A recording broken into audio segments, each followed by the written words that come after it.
হে বন্ধুরা, last part নিয়ে চলে এলাম। আমার গলার অবস্থা খুবই খারাপ, ভয়েস ওভারটা দিতে হলো, এরকম ভাবে কিছু করার নেই, অনেক লেট হয়ে যাচ্ছিল। তারপর আমরা লাস্টলি একটা ক্যাব পেয়েছিলাম। আমাদের কাকুটা খুব ভালো ছিল, কাকু আমাদের পৌঁছে দিয়েছিল একদম হাওড়া স্টেশন পর্যন্ত। তারপর আমরা টোটো পেয়ে গেছিলাম, টোটো কাকুটা খুবই ভালো ছিল, আমাদের জন্য দাঁড়িয়েছিল মিয়ামোড়ে। অত রাত্রে আমাদের জন্য হয়তো মিয়ামোড়টা খোলা ছিল, তারপরে তো 9টা-10টায় তো বন্ধ হয়ে যায়। যাই হোক, তারপর আমরা একটু টাবরেমন কিনতে এসেছিলাম আমাদের পাড়ার দোকান থেকে রাত্রে ডিনারের জন্য।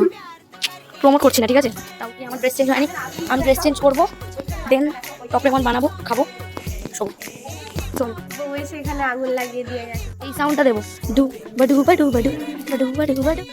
আসলে কেকটা কিনেছিলাম এই জন্যেই, সেদিন আমার বাবার বার্থডে ছিল, তো রাত্রি 12টার সময় বার্থডে সারপ্রাইজ দিয়েছিলাম বাবাকে।